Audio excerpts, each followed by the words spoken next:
সুপ্রিয় দর্শক, স্বাগত জানাচ্ছি আমাদের সমসাময়িক আলাপের অনুষ্ঠান অন্তরালের আলাপে।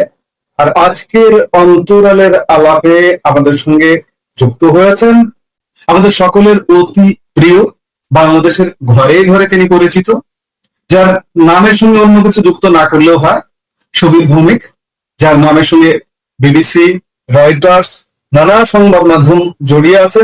শবীর ভৌমিক, আপনাকে আমাদের অনুষ্ঠানে স্বাগত। ধন্যবাদ ভাই। আর ওই রয়টার্স বিবিসি না বললে হবে, সাহেবের চাকরি করছে, কিন্তু আমি বেসিক্যালি কুমিল্লার ফোলা, বুঝছেন? তো সাহেবের চাকরি করলে আমি সাহেব না, আমি এক কাঠ বাঙাল, বুঝতে পারছেন? একদম কাঠ বাঙালি সুবিধা আমাদের সঙ্গে। এই যে দেখেন, বাংলার সাথে তার কত আত্মার সম্পর্ক, কত আত্মিক সম্পর্ক। দর্শক, আপনাদেরকে কিভাবে তিনি বলছেন যে তিনি কুমিল্লার পোলা। কুমিল্লার পোলা দাদা, আমরা প্রথম আলাপটা শুরু করব এই যে ভারত বাংলাদেশ সম্পর্ক নিয়ে যে একটা নাটকীয় ঘটনা ঘটছে। বাংলাদেশ মনে হচ্ছে যে দু পা এগোচ্ছে, আবার এক পা পিছিয়ে আসছে। এগুলো কি হচ্ছে? ভারত সফর নিয়ে আসলে কি হচ্ছে, একটু এইটা দিয়ে যদি আমরা আলাপটা শুরু করি দাদা। মূল সমস্যাটা হয়েছে যেটা, যে তারেক সাহেব একটু দুর্বল প্রধানমন্ত্রী। ওনার দলের ভেতরে, ওনার সরকারের ভেতরে নানা রকম লোকজন আছেন, কেউ আমেরিকার লোক, কেউ চীনের লোক, কেউ অমুকের লোক, তমুকের লোক, এবং এই নানা টানা পোড়েনের মধ্যে উনি এগোতে পারছেন না ঠিক মতো।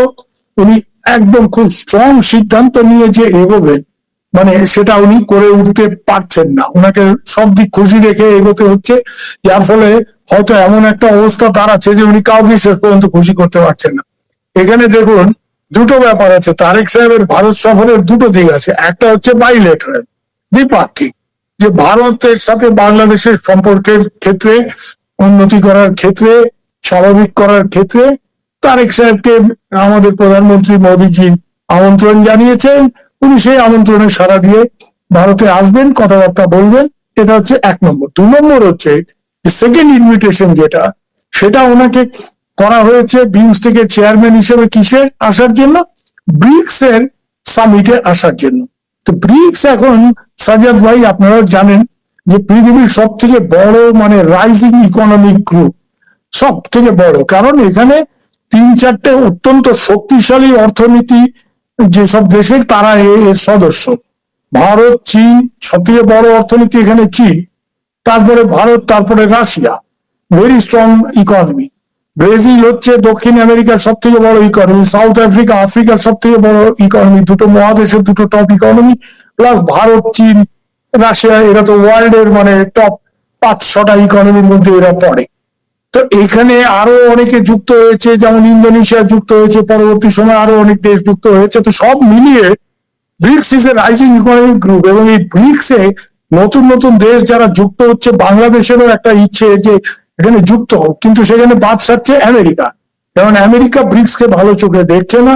আমেরিকার একটা ধারণা যে চীনের নেতৃত্বাধীন এই গোষ্ঠীটি যে এগোচ্ছে, তাদের ব্রিক্স কারেন্সি, ব্রিক্স এর নিজস্ব মুদ্রা প্রণয়ন করার একটা প্রচেষ্টা আছে, যেটা প্রণয়ন হলে এবং এই মুদ্রায় ব্যবসা বাণিজ্য হলে এইসব অর্থনীতিগুলির মধ্যে আমেরিকার ডলারের অবস্থা খারাপ হয়ে যাবে। আর আমেরিকার সারা পৃথিবীতে যে মাস্তানি, তার দুটো কারণ। তো একটা কারণ হচ্ছে তার সামরিক শক্তি, এই বিমান, রকেট, অমুক তমুক। আরেকটা হচ্ছে তার এই dollar. Dollar is the currency of the world, সারা বিশ্বের একটা ট্রেডের কারেন্সি। তো এই জায়গাটা যদি গন্ডগোল হয়, তাহলে ট্রাম্প সাহেবের এই যে এত লম্ফ জম্প, এগুলি কিন্তু 2 মিনিটে হাওয়া হয়ে যাবে। এই ডি ডলারাইজেশনের ভয়ে ট্রাম্প সাহেব মাঠে নেমে হুমকি টুমকি দিচ্ছে। এরা ইনফ্যাক্ট ইন্ডিয়াও যাতে ব্রিক্স থেকে সরে যায় এই ব্যাপারে চাপটা দিয়েছিল। তো ইন্ডিয়া নিজের স্ট্র্যাটেজিক অটোনমি বজায় রাখবে। ইন্ডিয়া আমেরিকার কথাতেও লাভ দেবে না, কারো কথাতেও লাভ দেবে না। বাংলাদেশে এখন এই তারেক সাহেবের আগে যিনি ছিলেন, আমেরিকার একবারে মানে লিস্টেড দালাল, হ্যাঁ, ইউনুস সাহেব, সেই আমলে আমেরিকা যেভাবে খেলাধুলা করে নিজের প্রভাব বাংলাদেশে বাড়িয়েছে, এবং এখনো ওই ইউনুস সাহেবেরই নাম্বার 2 সেকেন্ড লেফটেন্যান্ট, হ্যাঁ, খলিল সাহেব হচ্ছে তারেক রহমানের ফরেন মিনিস্টার, আমেরিকার লোক। তো এরা খুব আমেরিকার হয়ে মানে তারেক সাহেবকে বোঝাচ্ছেন যে ব্রিক্সে যাওয়া ঠিক হবে না, ব্রিক্সে গেলে মানে আমেরিকা নাখুশ হলে আরো অনেক কিছু হতে পারে। আমেরিকাকে সবাই, আমেরিকা তো পজিটিভ কিছু করে না, আমেরিকা এসে এখানে বাংলাদেশের পরিকাঠামোতে দুটো মানে ইনভেস্টমেন্ট সেটা করবেন। আপনার দেশকে ব্যবহার করে মায়ানমারের সিভিল ওয়ারে গোলযোগ পাকাবে, ওখানকার গেরিলাদেরকে অস্ত্র শস্ত্র দেবে, যাতে করে ওখানে গিয়ে হয়ে যায়। ওখানে যারা মানে military led government, military bad government, যাদের সাথে চায়নার খুব খাতির, সেটা পতন ঘটানো যায় এবং ওখানে চীনকে আটকানো যায়। তো এই একটা বড় ভূ রাজনৈতিক খেলাধুলা এখানে চলছে এবং এই খেলাধুলার মধ্যে বাংলাদেশ জড়িয়ে যাচ্ছে। খলিল সাহেবরা খুব চাপ দিচ্ছে এখানে, অসম্ভব রকম চাপ দিচ্ছে যে তারেক রহমান যাতে কোনো অবস্থায় ব্রিক্সে না যায়। এখন ব্রিক্সে দিল্লিতে যে সামিট, তাতে না যাওয়ার জন্য একটা কেস বিল্ড আপ করছে। এই কেস বিল্ড আপের অংশ হিসেবেই তারেক সাহেব যাতে দিল্লিতে না যান, খলিল সাহেবরা খুবই সচেষ্ট। আপনি দেখবেন যে একদিকে যেমন তারেক সাহেব যাওয়ার একটা ইচ্ছে উনি প্রকাশ করছেন, কি ইয়ে করছেন, আমরা জানি সেগুলি, কিন্তু বারবারই উনি পিছিয়ে আসছেন। এবং কেন আপনি দেখবেন যে বাদ সাচ্ছে কে ফরেন মিনিস্ট্রি, এই মৌফার থেকে খুব কড়া হয় প্রেস নোট দেওয়া হচ্ছে, নানা রকম কথা বলা হচ্ছে যে শেখ হাসিনাকে ফেরত দিতে হবে, এই করতে হবে, সেই করতে হবে, মানে ইম্পসিবল কিছু কন্ডিশন লাগানোর চেষ্টা করা হচ্ছে। পুরো ব্যাপারটাই হচ্ছে একটু sabotage Tarek Rahman visit to Delhi, যাতে করে ভারতের সাথে সম্পর্ক তার ভালো না হয়। কারণ এখানে আপনি একটা জিনিস বোঝার চেষ্টা করুন, মায়ানমারে ভারত যেহেতু আমেরিকার হয়ে খেলতে রাজি হয়নি, ভারত যেহেতু বলেছে আমার ভূখণ্ড ব্যবহার করে মায়ানমারে গেরিলা যুদ্ধের পেছনে হাওয়া দেওয়া চলবে না, এবং আমেরিকার একজন টপ এজেন্ট সিআইএ যে মায়ানমারে এইসব গেরিলাদের ট্রেনিং দিয়ে ফিরে আসার সময় আমাদের উত্তর পূর্বাঞ্চলীয় রাজ্য মিজোরামে গ্রেপ্তার হয়েছে, সেই ম্যাথিউ ভ্যান ডাইক এবং তার সাথে 7 জন ইউক্রেনিয়ান, তাদের তো ভারত আটক করে রেখেছে, আমেরিকান 1400 তাদেরকে ছাড়েনি। এর জন্য ট্রাম্প সাহেব এবং তার সাঙ্গপাঙ্গরা আমাদের উপর প্রবলভাবে নাখোশ। এর জন্যই বাংলাদেশের গুরুত্ব বেড়ে গেছে আমেরিকার কাছে, যে আমেরিকা দেখছে ভারত মায়ানমারে খেলার জন্য আমেরিকাকে রাস্তা করে দিচ্ছে না, তো বাংলাদেশকে হাত মোচড় দিয়ে শেখ হাসিনার সরকার, শেখ হাসিনা থাকলে তো এটা পারতো না, এর জন্যই শেখ হাসিনাকে ফেলা হয়েছে এবং ফেলে ইউনূস সাহেবকে বসানো হলো। ওদের চেষ্টা ছিল ইউনূস সাহেবকে 5-10 বছর রাখবে, তো যে কোনো কারণে হোক সেটা সম্ভব হয়নি। এখন ওরা চাইছে ইউনূস সাহেবের নাম্বার 2 সেকেন্ড লেফটেন্যান্ট খলিল সাহেবকে এখানে ফরেন মিনিস্টার বানিয়ে তারেক রহমানের ফরেন পলিসিটা যাতে কন্ট্রোল করা যায়। এবং আমি শুনলাম যে এই নিয়ে সহসা গত 2 দিনের মধ্যে প্রচুর বাকবিতণ্ডা হয়েছে প্রধানমন্ত্রী এবং পররাষ্ট্রমন্ত্রীর মধ্যে। আমার বন্ধু বান্ধব আছে, তো ছোট ভাইরা আছে, বিভিন্ন জায়গায় ছোট বোনরা আছে, হ্যাঁ, বাংলাদেশের গোয়েন্দা বিভাগে আমরা খবর টবর সব পাই।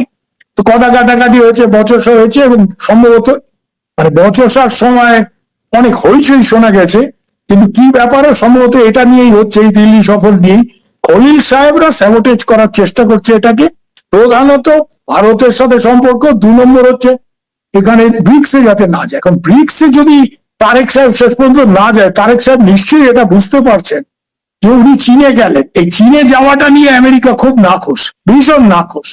হ্যাঁ, আপনি লক্ষ্য করবেন তারেক রহমান মালয়েশিয়া হয়ে চীনে যাওয়ার ঠিক 2 দিন আগে আমির খসরু মাহমুদ চৌধুরীর বাড়িতে না হয়, সেখানে মার্কিন রাষ্ট্রদূত বেন ক্রিস্টেনসন আকার ইঙ্গিতে প্রধানমন্ত্রীকে বোঝানোর চেষ্টা করেছে যে চীনের সাথে বেশি মাখামাখি করো না। হ্যাঁ, এবং শেখ হাসিনাকে ফেলার পেছনে ওদের একটা বড় মানে কারণ হচ্ছে যে শেখ হাসিনা চীনের সাথে সুসম্পর্ক রাখতেন, চীনকে দিয়ে অনেক পরিকাঠামো মতো প্রজেক্ট বাংলাদেশে সে সময় উনি করিয়েছেন, এটা এরা চায় না। এখন তারেক সাহেব এটা না মেনে উনি গেলেন চীনে, $9 বিলিয়ন প্রজেক্টের কথা চীন ঘোষণা করছে, কিন্তু চীন বলছে যে মায়ানমার চায়না ইকোনমিক করিডোর এটা বাংলাদেশে এক্সটেন্ড করতে হবে, সম্প্রসারিত করতে হবে। দেখুন, এটা করিডোর সম্প্রসারণ কোনো ব্যাপার না। চীন আসলে চাইছে যে আমেরিকা যে এখান থেকে চিটাগাং হয়ে, উখিয়া হয়ে, টেকনাফ হয়ে রাখাইন প্রদেশে মায়ানমারের এই যে রাখাইন করিডোর, যেটা ইউনূস সাহেব খুব উৎফুল্ল হয়ে করতে রাজি হয়েছিলেন ওই জাতিসংঘের মহাসচিব অ্যান্টনি গুটেরাসের ভিজিটের সময়। এখন গুটেরাস তো মোটামুটি আমেরিকার কথায় ওঠে বসে, আমরা জানি সব। এইটা এখন করতে গেলে চীনের এখানে আপত্তি। এখানে ব্যাপারটা কি হচ্ছে জানেন সাজ্জাদ ভাই, আপনার একটা জমি আছে, আমি খুব সহজ কুমিল্লার স্টাইলে আপনারে বোঝাই, আপনার একটা জমি আছে, এই জমি আপনি দুই ব্যাটারে দেখাইছে, দুই প্রমোটার, এবং দুই প্রমোটারেরই গুন্ডা পান্ডা আছে। এইসব ব্যবসা যারা করে তার তো মাসেলম্যান থাকে। তো এখন দুই বেটাই এসে আপনারে, আপনি দুই বেটাই দেখাইছে, এখন দুই বেটা এসে আপনারা ধরছে যে এইটা আমারে দাও, আর হে কয় আমারে। চীন কয় এই করিডোরটা আমার জন্য ব্যবহার হবে, আমরা ট্রেড ফেডের জন্য ব্যবহার করবো, আমেরিকা হচ্ছে এটা আমরা ব্যবহার করবো। তারেক সাহেবের মানে এইদিকে এক বেটা চাকু ধরছে, এইদিকে এক বেটা চাকু ধরছে, মানে সাম রাখবে না কুল রাখবে, এই অবস্থায় তারেক সাহেব। তাই এমনি পজিশন না, আমি খুবই সহানুভূতিশীল ওনার এই অবস্থার জন্য। কিন্তু মুশকিলটা হচ্ছে কি, ওনাকে আলটিমেটলি উনি বাংলাদেশের প্রধানমন্ত্রী, ওনাকে বাংলাদেশের স্বার্থ দেখতে হবে। আমি কোনোদিনই বলবো না যে ওনাকে অন্য কারো স্বার্থ দেখতে হবে, ইন্ডিয়ার স্বার্থ দেখতে হবে। নো, ইন্ডিয়ার সাথে একটা বন্ধুত্ব, আর ইন্ডিয়ার সাথে ব্যাপারটা কি বলেন তো, ইন্ডিয়ারও বাংলাদেশকে দরকার, বাংলাদেশও ইন্ডিয়াকে দরকার। এটা অসম্ভব রকমের একটা মিউচুয়াল